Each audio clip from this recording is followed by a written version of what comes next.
Nation Production Abbanni Nation Production meeshaalee ammayyaa qixeeffachuudhaan hojii dookumantarii eegaleera.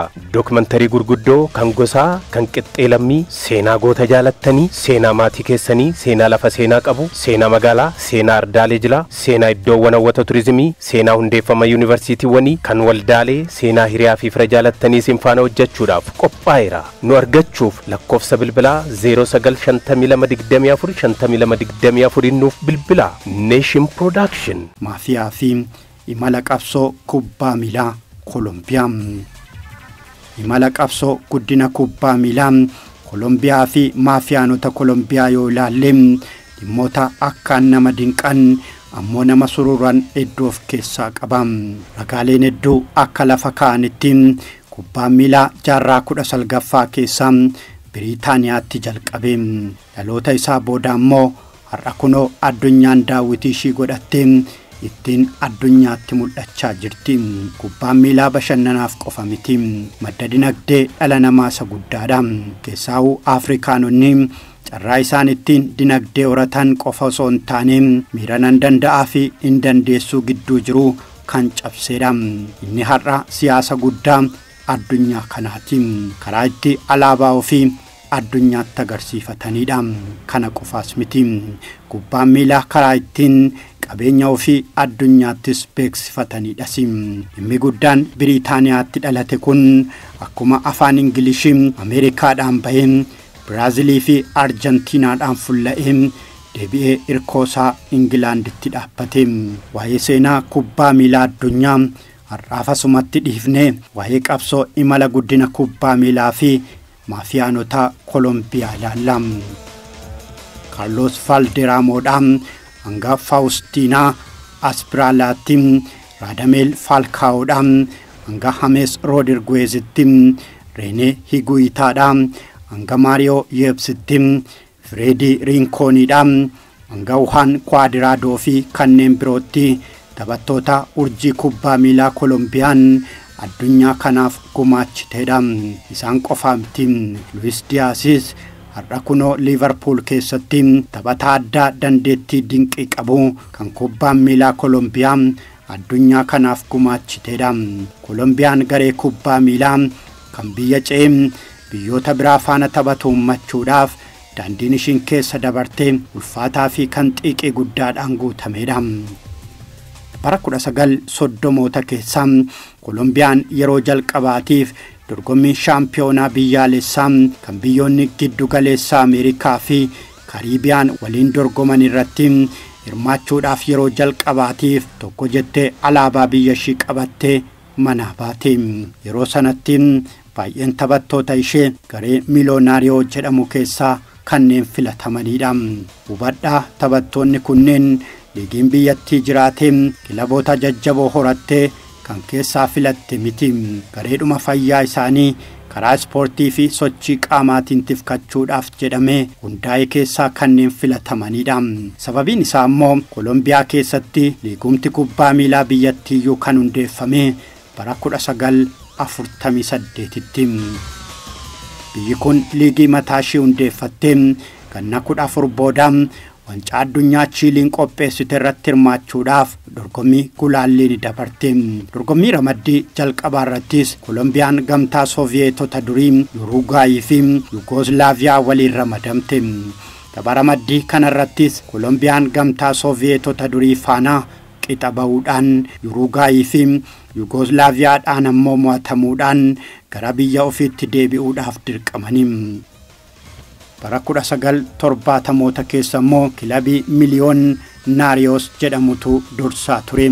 Ta'us garuu Atileetiko Naasiyoonaal, Ameerikaan Kaalii fi Dipoortiivoo Kaaliin kilaboonni jedhaman yeroo gabaabaa keessatti hundaa'uudhaan masaanuu Miliyoonaariyoos ta'uudhaan as ba'anii. Bara 1979 Kaaliiw kaarteeliin kan deeggaramu gareen Ameerikaan Kaalii jedhamu shaampiyoonii liigii biyyaa ta'e.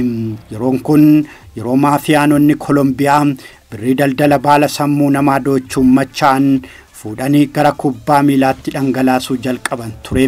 Yeruma kanatti dhalataan Meediliin kan ta'ee fi jaalala kubbaa miilaatiin qalbii kan dhabe Pablo Escobar deeggarsa kaartel Jose Gonzalo faana miiliyoonnaariyoosittiin maallaqa akka bishaanii dhangalaasuun jalqabanii.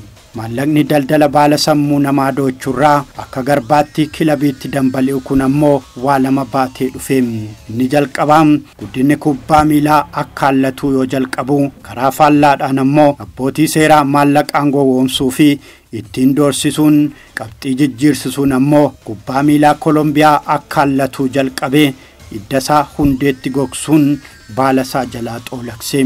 Haala kanaanis bara 1989tti sadarkaan kubbaa miilaa biyyatti haala gaarii fi haala yaaddessaa keessa galee. Dubbiin osuma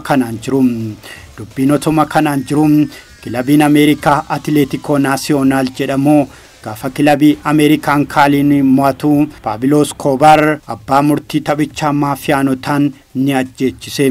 Akkuma abbaan murtii maafiyaanotaan ajjeefameen federeeshiniin kubbaa miilaa biyyatti dorgommiin liigii biyyatti bara sanaa akka haqamu atattamaan ajaja dabarse.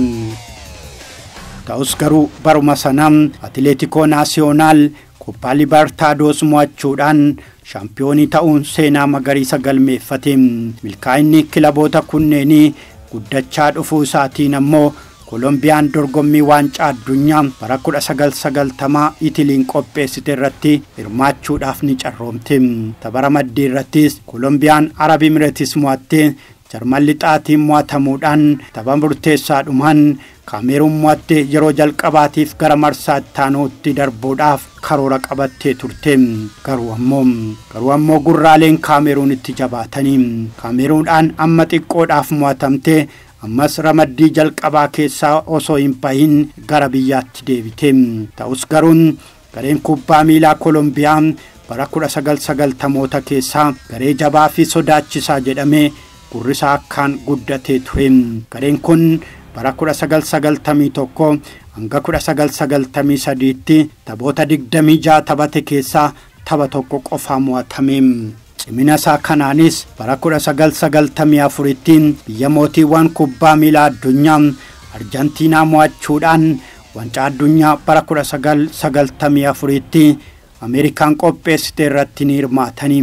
Muddee bara 1993tti ammoo gareen tikaa biyyatti Pablo Escobar isa kanaan dura abbaa seeraa ajjeechise ni ajjeesanii. Yoo Pablo Escobar ajjeefamu amma aduun kubbaa miilaa Kolombiyaatti baate jedhamee ture.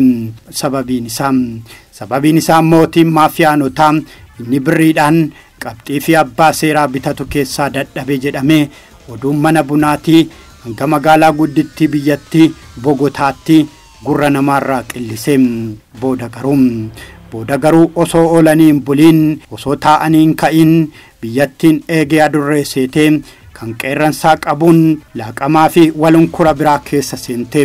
Pablo Escobar dursaa garee maafiyaanotaa isa garee fi michoonni isaa akkaan jabaa warra fedhu halkan tokkotti yoo fedhuu baate ammoo guyyaa adiidhaan biyya balleessaa waan turaniif ajjeefamuu isaa booda maafiyaanonni guyyaa adiidhaan qabanii nama qaluun garmalee yoo baay'atu sirmaleessummaan biyyattii keessatti akka midhaan arbuu baay'atee gadi nam'e.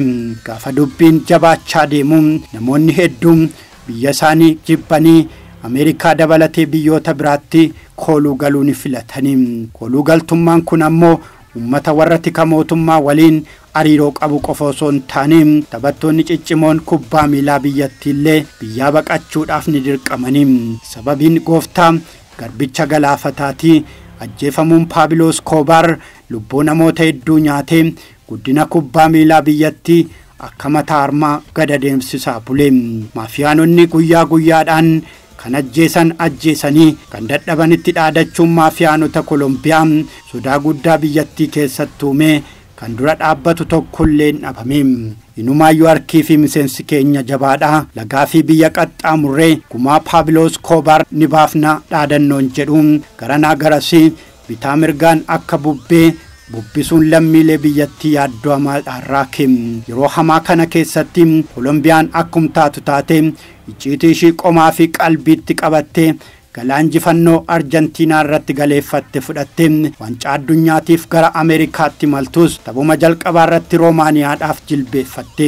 Kolombiyaan erga goolii 3-1 Roomaaniyaadhaan mo'atamtee booda tapha ramaddii lammaffaa irratti ammoo US Ameerikaatu ishiitti dhufe. Tapha kana duraan leenjisaan Kolombiyaa Francisco Maturana taphataa urjii isaanii Gabriel Barabas teessoo jijjiirraarra kaanii akka tapha kana eegalan doorsifni maafiyaanota biyyattiitiin isaan muddee qabe. Isaanis sodaa hamaa keessa galuudhaan qabxii argatan dhiisanii lubbuu isaanii filatanii. Haala kanaanis Gabriel Barabas taphataa urjii isaanii teessoo jijjiirraarra kaa'uudhaan taphicha ni jalqabanii. Taphni eegalee osoo baay'een turiin taphataan Kolombiyaa Andres Escobar jedhamu garee isaa irratti dogoggoraan goolii galche. Taphichis injifannoo US Ameerikaatiin goolii 2-1 xumurame. Kolombiyaanis akkasiin osoo gara marsaa ittaanutti hin darbiin deebitee hafte. Jaalatamummaa dirree keessaa fi alaa isaatti baay'ee kan of abdate Andres Escobar waancaa addunyaa kana booda AC Milaaniif taphachuuf murteeffatee ture. Garuu maal godhuuti hawwii fi fedhiin isaa bara baraan gurraacha'ee hafe. Andres Escobar erga garee Kolombiyaa waliin gara biyyaatti deebi'ee akkuma Kolombiyaa galeen doorsifnii fi sodaachisni karaa adda addaatiin itti roobuu jalqabe. Ijji koo si argu sana booda waan ansi godhu natu beekan osoo nani jiru biyyi koo sababa keetiin waancaa addunyaa keessaa baate kanneen jedhan fa'aa kallattii adda addaatiin doorsisuun itti jabaate. Sababiin isaas Andres Escobar akka manaa hin baane gorfamus inni itti dhaadannaa isaaniitiif osoo bakka hin kennin hafe. Garuummoo amtuunni quuftee funyaana durree fuunfatte akkuma jedhan adamsitoonni isaa maafiyaanonni biyya abbaa fi haadha isaa baala sammuu nama adoochuun machaa'uudhaan Juulaay 2 argatanii rasaasa 7 itti roobsuudhaan ni galaafatanii. Ajjeeftonni isaa gaafa isa ajjeesuudhaaf dursaniitti nyaachifatan yaadannoo gooliin dogoggoraan garee isaa irratti galcheef akka ta'e gool jechaan rasaasa hurrumtaadhaan itti roobsanii. Ajjeefamuu Andres Escobar booda taphattoonni hedduun osoo ga'umsa guddaarra jiranuu lubbuu isaaniitiif jecha kubbaa miilaa taphachuu ni lagatanii. Akkasumas ta'e Kolombiyaan waancaa addunyaa bara 1994 booda sadarkaan kubbaa miilaa ishee akkaan guddate. Bara 2001 ammoo Kolombiyaan Koppaa Ameerikaa qopheessitee shaampiyoonii ta'uun ishee ni yaadatama. Imalli walxaxaan shiraa fi daba guddaa maafiyaanotaa kun guddina kubbaa miilaa Kolombiyaatiif godaannisa bal'aa kaa'ee darbeera. Nation Production Abbanni Nation Production meeshaalee ammayyaa qixeeffachuudhaan hojii dookumantarii eegaleera. Dookumantarii gurguddoo kan gosaa, kan qixxee lammii, seenaa goota jaalattanii, seenaa maatii keessanii, seenaa lafa seenaa qabu, seenaa magaalaa, seenaa ardaalee jilaa, seenaa iddoowwan hawwata turizimii, seenaa hundeeffama yuunivarsiitiiwwanii, kan waldaalee, seenaa hiriyaa fi fira jaalattanii isin faana hojjechuudhaaf qophaa'eera. Nu argachuuf lakkoofsa bilbilaa 0952245224 nuuf bilbilaa. Nation Production